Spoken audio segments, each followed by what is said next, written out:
እንዲህ የምትል ደወለችልኝና ኢሜል አድራሻን እንፈልጋለን አለች።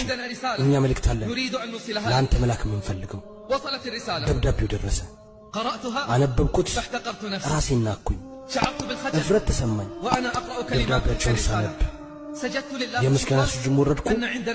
እኛ ጋር እንደዚህ አይነት ሴቶች መኖራቸው ምናልባትም አንቺ ከደብዳቤው የተወሰኑ ቃላቶችን መስማት ከፈለግሽ ደብዳቤውን የጻፍነው በልባችን ከያዝንሉ ውዴታና ክብር የተነሳ ነው።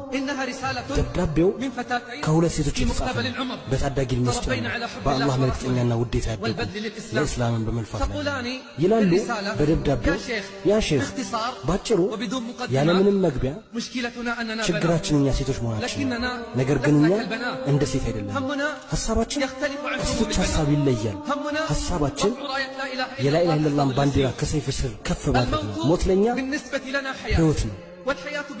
ሕይወት ደግሞ ለኛ ጂሃድ ነው። ትልቁ ምኞታችን ሞትና እስቲሻሃድ ነው። እንዴት መግለጫ ያውጣልናል እንደፈለገ ሲመራናል።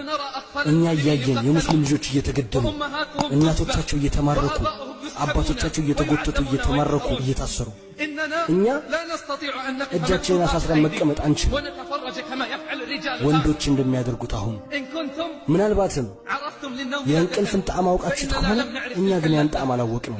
የምንተኛው በመድፍና በአውሮፕላን ድምፅ ነው። እኛ ከእናንተ ጋር ብንኖርም ከእናንተ ጋር ግን አንሆንም። እኛ ይህንን ስንጽፍልህ የሮሮ ደብዳቤ እንድጽፍልህ አንፈልግም። ኡማው ላይ በደረሰው አደጋና ሙገሳና ውዳሴ እንደታል ሁሉም ራሱን ያውቃል። እኛ የጻፍንልህ ወደ ጂሃድ መሄጃ መንገድ ስለምንፈልግ ትልቁ ምኞታችን ሞትና ሻሂድ መሆን ነው እንዳትለን። እናንተ ሴቶች ናችሁ፣ እኛ እናውቃለን። ነገር ግን እኛ ሴቶች ነን በወንዶች መንፈስ። ወንድ ወደ ውርደትና የበታችነት አይወድም እንዳትለን። እናንተ ጂሃዳችሁ ሐጅና ዑምራ ነው።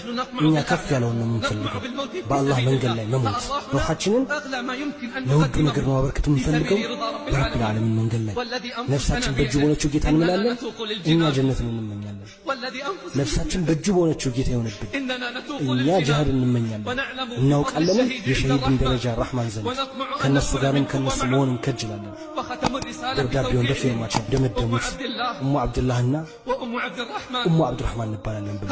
ይህ ነው እንግዲህ የተወሰኑ ቃላት ከጻፉት ውስጥ እኔ ራሴን ወደ ኋላ ተመልሼ እንድመረምር ያደረገኝ።